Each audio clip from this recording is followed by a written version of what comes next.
인천 송도 해안도로에 한 대의 승용차가 멈춰 서 있었습니다. 도로 한가운데 쓰러진 남성. 그 옆에는 찌그러진 차량과 튕겨나간 부품들이 흩어져 있었어요.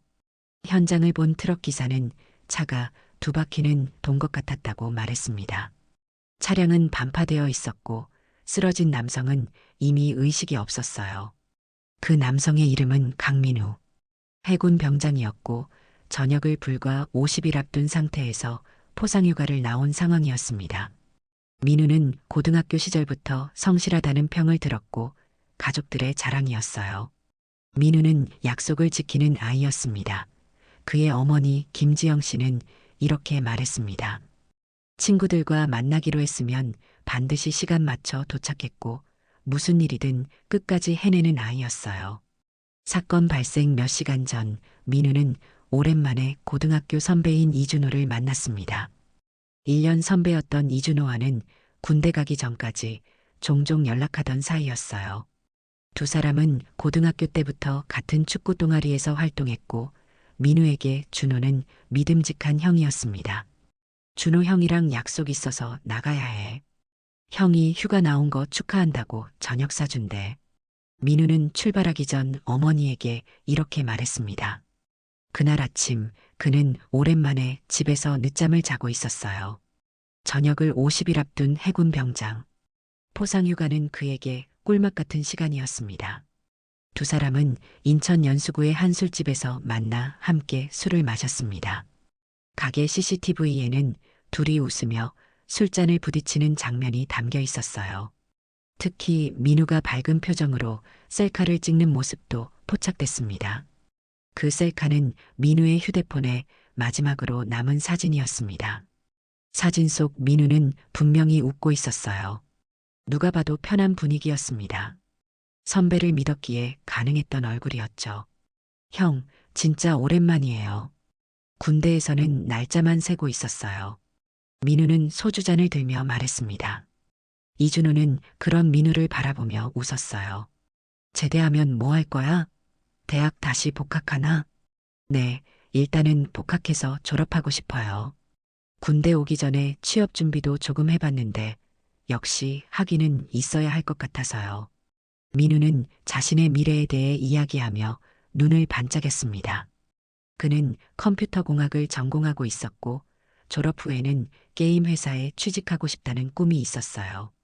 시간이 흐르고 술자리가 무르익었습니다. 둘은 학창 시절 추억을 나누고 미래에 대한 이야기를 나누었어요. 그러다 두 잔, 세 잔. 술이 계속 이어졌습니다. 야, 우리 한 잔 더 할까? 내가 오늘 기분이 좋아서 말이야. 이준호의 말에 민우는 망설였습니다. 이미 꽤 취한 상태였고 다음 날 가족들과 약속이 있었어요. 형, 저 내일 아침에 부모님이랑 할머니 뵈러 가기로 했는데. 에이, 괜찮아. 한 잔만 더 하자. 너 휴가 나온 기념으로. 결국 민우는 이준호의 권유를 거절하지 못했습니다. 그는 항상 그랬어요. 특히 존경하는 선배의 말을 거절하는 것은 더더욱 어려웠습니다. 밤이 깊어갔습니다. 두 사람은 술집을 나와 골목길을 걸었어요. 민우는 이미 많이 취해 있었고 이준호 역시 마찬가지였습니다. 형, 저 이제 택시 타고 집에 갈게요. 오늘 재밌었어요. 민우가 말했습니다. 그러나 이준호는 주머니에서 차 키를 꺼내 들었어요. 뭔 소리야, 내가 데려다 줄게. 내 차 저기 주차되어 있어. 민우는 잠시 망설였습니다. 두 사람 모두 술을 마신 상태였어요. 아니에요, 형. 둘 다 술 마셨잖아요. 택시 타고 가는 게 좋을 것 같아요. 그러나 이준호는 고개를 저었습니다. 괜찮아, 나 멀쩡해. 운전 가능해. 민우는 다시 한번 망설였습니다. 하지만 이준호는 이미 차 쪽으로 걸어가고 있었어요. 결국 민우는 그를 따라갔습니다. 선배를 믿었기 때문이었어요. 차에 탑승한 두 사람. 민우는 조수석에 앉았고 이준호는 운전석에 앉았습니다. 출발하기 전 민우는 휴대폰을 꺼냈어요. 형, 우리 셀카 한 장 찍어요. 민우는 휴대폰을 들어 각도를 잡았습니다. 그리고 환하게 웃으며 셔터를 눌렀어요. 찰칵. 그것이 민우의 마지막 셀카였습니다. 이준호는 시동을 걸었습니다. 그리고 차는 술집 앞을 떠나 도로로 진입했어요. 민우는 창밖을 바라보며 잠시 생각에 잠겼습니다. 휴가가 끝나면 다시 부대로 돌아가야 했어요. 50일 후면 저녁. 그 이후의 삶을 생각하니 설렜습니다. 그가 몰랐던 것은 이 차가 그의 마지막 여정이 될 것이라는 사실이었어요. 형, 좀 빠른 것 같아요. 민우의 말에 이준호는 대답하지 않았습니다.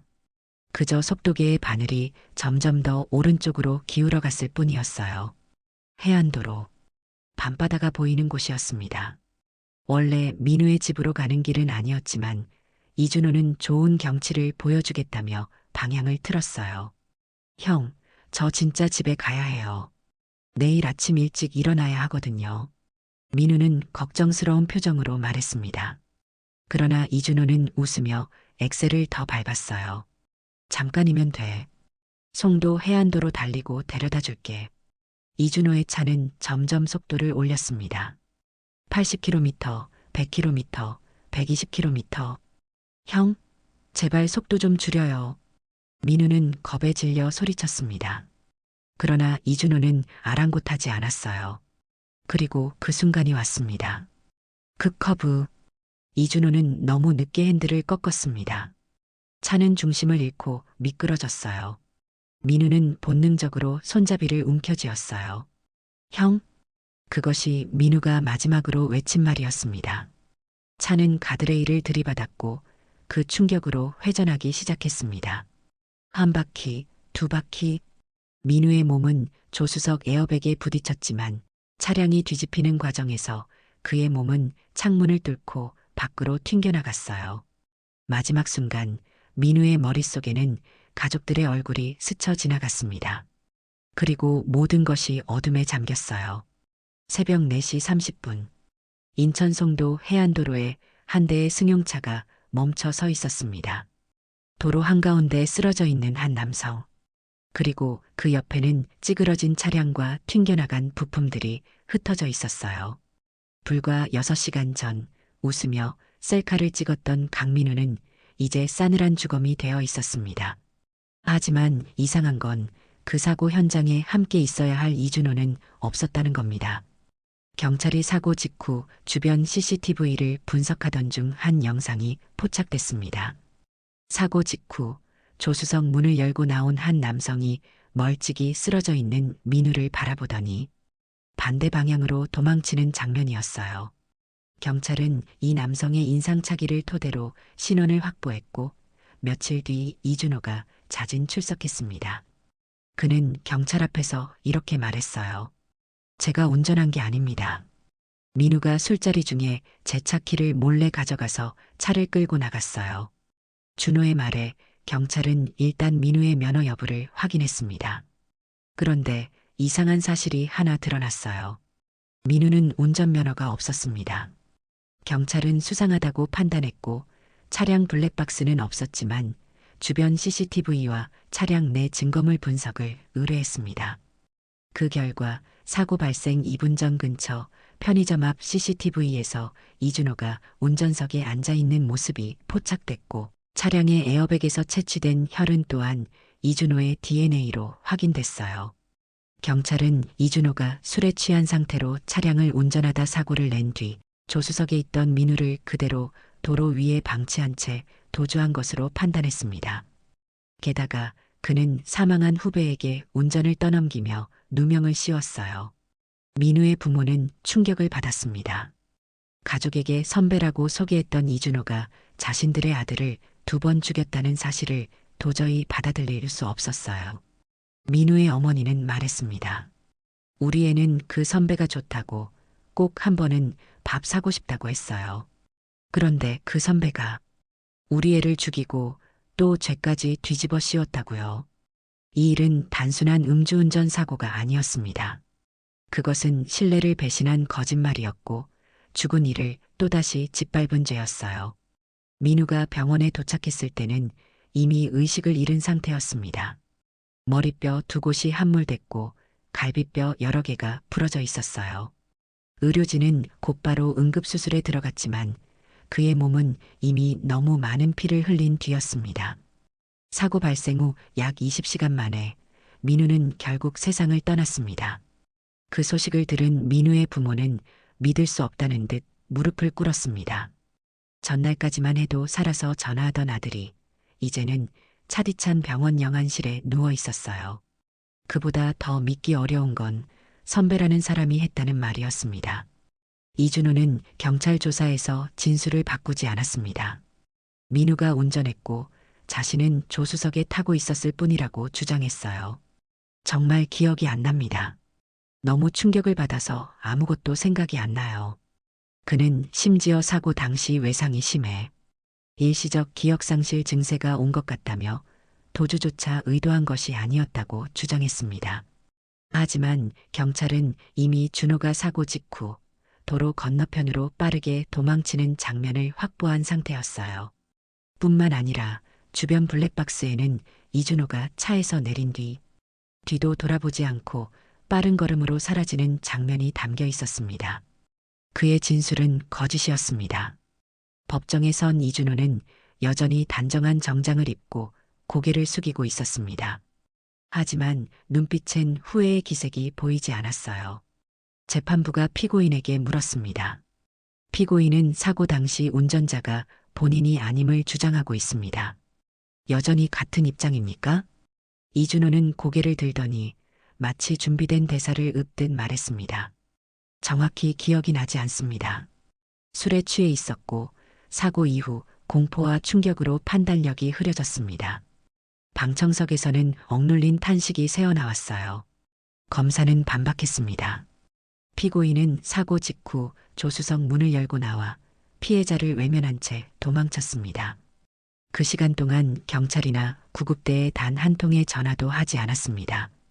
이는 고의적 도주이며 피고인은 피해자에게 명백히 누명을 씌우려 했습니다. 재판부는 사고 당시 에어백 혈흔 분석 결과, CCTV 자료, 그리고 피고인의 행적을 하나하나 열거하며 증거를 확인했습니다. 이준호의 변호인은 피고인이 초범이고 순간적인 공포로 이성을 잃은 점, 또한 현재는 반성하고 있다는 점을 호소했지만 유족은 받아들일 수 없었어요. 강민우의 아버지는 법정에서 한마디를 꺼냈습니다. 우리 아이는 면허도 없었습니다.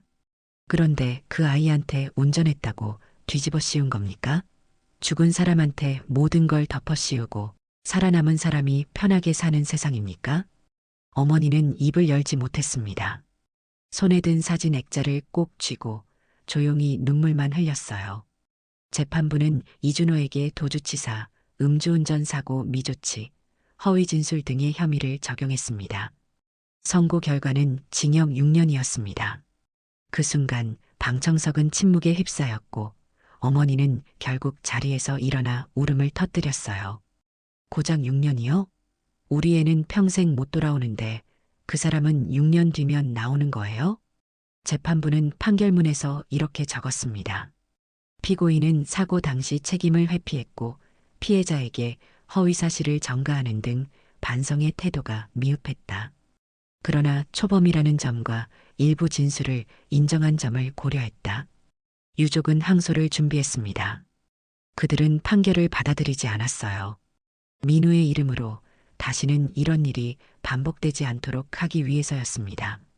그날 이후 강민우의 어머니는 집에 돌아가면 항상 액자 속 아들 사진에 말을 걸었습니다. 민우야, 엄마가 내 억울함 꼭 풀어줄게. 기다려줘. 그리고 또 다른 재판이 이어졌습니다. 이준호는 항소심에선 입장을 바꿨습니다. 모든 걸 인정합니다. 제가 운전했습니다. 뒤늦은 인정이었습니다. 하지만 재판부는 형량을 그대로 유지했어요. 다시 한번 징역 6년. 그의 말은 너무 늦었고 그 반성은 너무 얄팍했습니다. 민우의 아버지는 이렇게 말했습니다. 이건 반성이 아닙니다. 형량이 두려워서 입장을 바꾼 겁니다. 그 사람이 진심으로 뉘우쳤다고 누가 믿겠습니까? 그들의 눈에 비친 이준호는 끝까지 자신만을 지키려 했던 사람이었어요. 사건이 종결되자 뉴스는 사라졌고 세상은 조용해졌습니다. 하지만 가족의 시간은 거기서 멈춰 있었습니다. 사진 속 민우는 여전히 웃고 있었고 어머니는 매일 그 사진을 닦으며 중얼거렸어요. 민우야, 엄마가 매일 너한테 가는 길에 꼭 그 사람 이름도 기억하고 있어. 민우가 떠난 지 어느덧 1년. 시간은 무정하게 흘러갔습니다. 가족들에게는 견디기 힘든 나날이었지만 세상은 그저 평소처럼 돌아갔어요. 강현석 씨는 사업을 접었습니다. 더 이상 일에 집중할 수 없었기 때문입니다. 김지영 씨는 병원 신세를 지기 시작했어요. 아들을 잃은 슬픔이 그녀의 건강을 갉아먹었습니다. 제가 어떻게 이렇게 살 수 있겠어요? 민우가 아침마다 깨워주던 목소리가 아직도 들리는데 김지영 씨는 상담사에게 이렇게 말했습니다. 그녀는 의사의 권유로 심리 상담을 받기 시작했어요. 하지만 상담이 그녀의 마음속 구멍을 메울 수는 없었습니다. 강현석 씨는 매일 밤 소주 한 병을 비웠습니다. 술이 아니면 잠을 이룰 수 없었어요. 그의 꿈에는 항상 민우가 나타났습니다. 웃고 있는 민우, 도움을 청하는 민우. 아빠, 왜 날 구해주지 않았어요? 꿈속에서 민우는 항상 이렇게 물었습니다. 그 질문에 강현석 씨는 온몸이 땀으로 젖은 채 깨어났어요. 그리고 또다시 소주병을 손에 쥐었습니다. 사건이 일어난 지 2년째 되는 날, 민우의 부모는 사고 현장을 찾았습니다. 그들은 매년 그날이 되면 현장에 가서 민우의 사진을 놓고 기도했어요. 민우야, 아빠가 왔다. 잘 지내고 있니? 강현석 씨의 목소리는 떨렸습니다. 그의 머리카락은 이제 완전히 하얗게 변해 있었어요. 2년 만에 그는 노인이 되어 있었습니다. 김지영 씨는 조용히 꽃다발을 내려놓았습니다. 튤립이었어요. 민우가 가장 좋아했던 꽃이었습니다. 그날 저녁 그들은 민우의 방에 모였습니다. 2년이 지났지만 민우의 방은 그대로였어요. 침대, 책상, 컴퓨터, 모든 것이 민우가 떠난 그 날처럼 놓여 있었습니다.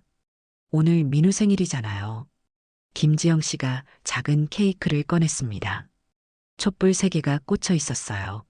민우의 나이를 의미하는 것이 아니라 그들 가족 3명을 상징했습니다. 한편 이준호는 교도소에서 3년째를 보내고 있었습니다. 그는 모범수로 분류되어 있었어요. 교도관들은 그가 조용하고 수능적이라고 평가했습니다. 그는 교도소 내 도서관에서 일했고 다른 재소자들과 거의 교류하지 않았어요. 3년이 지난 여름, 민우의 부모에게 한 통의 전화가 걸려왔습니다. 검찰청에서였어요. 이준호 씨가 가석방 심사를 앞두고 있습니다. 피해자 가족의 의견을 듣고자 합니다. 그 말에 김지영 씨는 전화기를 떨어뜨렸습니다.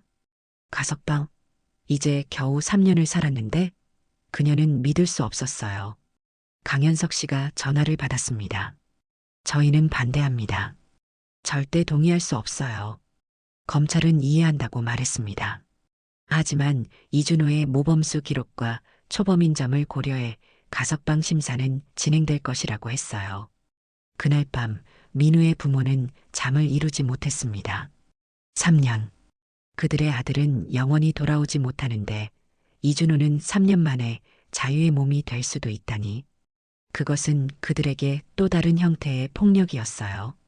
우리가 더 싸워야 해요. 김지영 씨가 말했습니다. 그녀의 눈에는 오랜만에 강한 의지가 담겨 있었어요. 아들을 잃은 슬픔에 무너져 내렸던 그녀였지만 이제는 정의를 위해 싸울 준비가 되어 있었습니다. 그들은 다시 국민청원을 올렸습니다. 음주운전 사망사고 후 도주 그리고 죽은 피해자에게 누명을 씌운 범죄자의 가석방을 막아주세요. 청원은 빠르게 퍼져나갔습니다. 많은 사람들이 공감했고 서명했어요. 5일 만에 20만 명이 넘는 사람들이 청원에 동참했습니다. 언론에서도 이 사건을 다시 조명하기 시작했습니다. 음주운전 사망사고 가해자 3년 만에 가석방 위기라는 헤드라인이 신문을 장식했어요. 민우의 이야기가 다시 세상에 알려졌습니다. 그의 꿈, 그의 웃음, 그리고 그가 겪은 부당한 죽음. 가석방 심사일. 민우의 부모는 법원 앞에서 1인 시위를 했어요. 김지영 씨는 민우의 사진을 들고 서 있었고, 강현석 씨는 징역 6년 제대로 살게 해주세요라는 팻말을 들고 있었습니다. 많은 시민들이 그들의 시위에 동참했어요. 음주운전 피해자 가족들, 시민단체 회원들, 그리고 민우의 이야기에 공감한 평범한 사람들. 그날의 시위는 언론의 집중적인 조명을 받았습니다. 카메라 플래시가 끊임없이 터졌어요. 기자들은 민우의 부모에게 질문을 던졌습니다. 가해자의 가석방에 대해 어떻게 생각하십니까? 김지영 씨는 떨리는 목소리로 대답했습니다. 우리 아들은 돌아올 수 없는데 그 사람은 3년 만에 자유롭게 된다면 그게 정의입니까? 저는 묻고 싶어요. 이 나라에서 한 사람의 생명은 그만큼 가벼운 것입니까? 그녀의 말은 많은 사람들의 마음을 울렸어요. 그날 밤 뉴스에서는 민우 사건과 음주운전의 심각성에 대한 특집 보도가 이어졌습니다. 다음 날 가석방 심사 결과가 발표됐습니다. 이준호의 가석방 신청은 기각되었어요.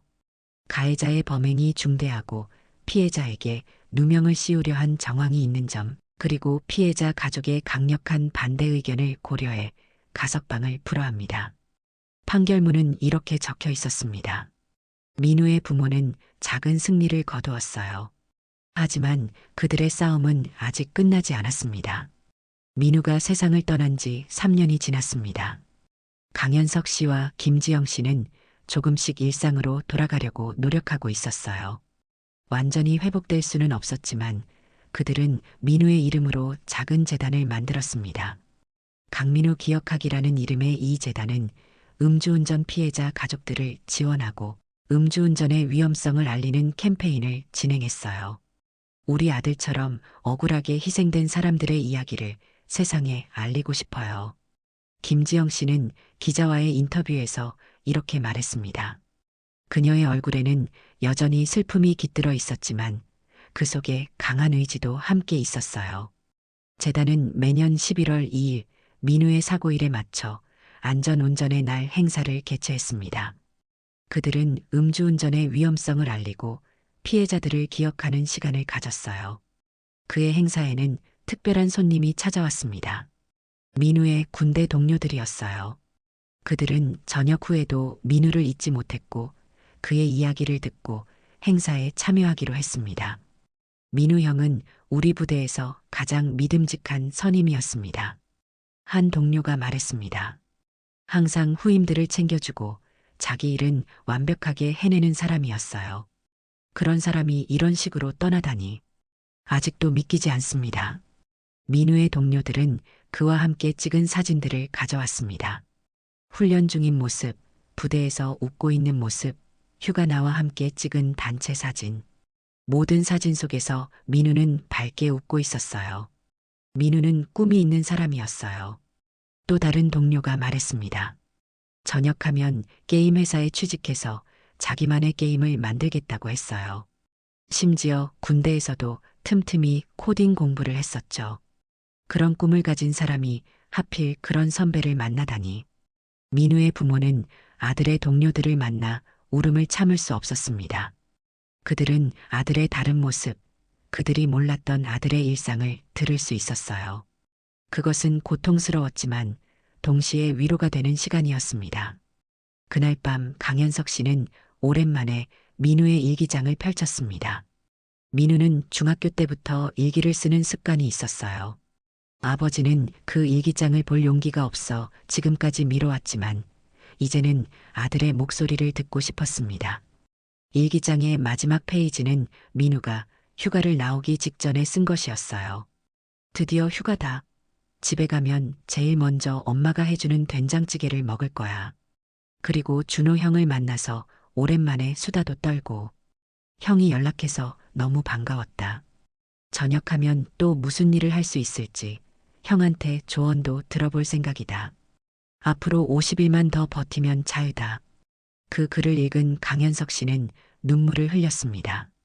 아들이 그토록 믿었던 선배. 그 믿음이 결국 아들의 생명을 앗아갔다는 사실이 그를 더욱 괴롭게 했어요. 2025년 2월, 이준호는 6년 형기를 마치고 출소했습니다. 형량 그대로 가명도 가중도 없이 정확히 6년 만이었어요. 그가 다시 세상으로 나오는 날, 그 소식은 뉴스에도 나오지 않았고 누구도 알리지 않았습니다. 하지만 유족은 그 날짜를 정확히 기억하고 있었어요. 강민우의 아버지는 아들의 묘지 앞에 앉아 조용히 말했습니다. 오늘 그 사람이 나오는 날이란다. 내가 마지막으로 웃던 그 날로부터 꼭 6년이 지났어. 그런데 말이다. 아버지는 아직도 그날 새벽을 꿈에서 본단다. 어머니는 이제 말이 줄었습니다. 매일 아들의 방을 닫고 식탁 한 자리를 비워두며 하루를 시작했어요. 그 방엔 여전히 강민우가 입던 군복이 걸려 있었고 셀카 사진이 꽂힌 작은 액자는 책상 위에 놓여 있었습니다. 이제 그 사람은 다시 사회로 나갔대요. 평범한 하루를 살아가겠지요. 아무 일도 없었던 것처럼요. 하지만 우리는 아직 그날을 살고 있어요. 어머니는 동네 마트에서도 동네 공원에서도 혹시 마주칠까 두려워 밖에 나가지 않았습니다. 혹시라도 마주치면요. 제가 참을 수 있을지 모르겠어요. 그 사람이 잘못했다는 말 아직 한 번도 들은 적이 없거든요. 이준호는 출소 후 연락을 끊고 조용히 사라졌습니다. 사과도 편지도 없었어요. 이 사건은 뉴스에서는 더 이상 다뤄지지 않았지만 유족의 삶 속에서는 아직도 끝나지 않은 이야기였습니다. 강민우가 마지막으로 찍은 셀카. 그 웃음은 너무 평범했고 그 평범함이 오히려 더 깊은 슬픔을 만들었어요. 시간이 흘러도 민우의 방은 변하지 않았습니다. 어머니는 군복에 먼지가 쌓일까 걱정했고 매년 민우의 생일이면 조용히 미역국을 끓였어요. 이제 민우가 살아 있었다면 30이 넘었겠죠. 아마 직장 다니면서 누군가에게 또 믿음을 주는 사람이 되었을 거예요. 그런데 그날 새벽 그 선배를 믿었던 게 끝이었어요. 출소 후 이준호가 어떤 삶을 사는지는 아무도 알지 못했습니다. 누군가는 그도 언젠가 죗값을 치렀다고 말할지도 몰랐지만 유족은 그렇게 생각하지 않았어요. 죄라는 게요, 감옥에만 있다고 없어지는 건 아니잖아요. 말 한마디라도 했으면 우린 그걸 들었을 거예요.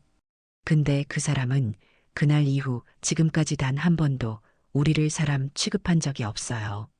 시간이 흐를수록 슬픔은 무뎌졌지만 그 자리를 대신한 건 깊은 공허감이었습니다. 아버지는 말했습니다. 내가 죽기 전까지 그 얼굴은 못 잊을 겁니다. 그 사람 말고 우리 민우요. 그날 마지막으로 웃고 있던 그 얼굴. 카메라가 천천히 민우의 사진을 비춥니다. 그리고 사진 옆에는 작은 종이에 써놓은 글이 있었어요. 믿었던 사람에게 배신당한 고통, 그게 가장 아팠어요. 다시는 그런 일이 없기를. 이 글은 강민우의 어머니가 매년 새로 쓰는 편지의 첫 문장이었습니다. 사건은 끝났습니다. 법적으로는 말이죠.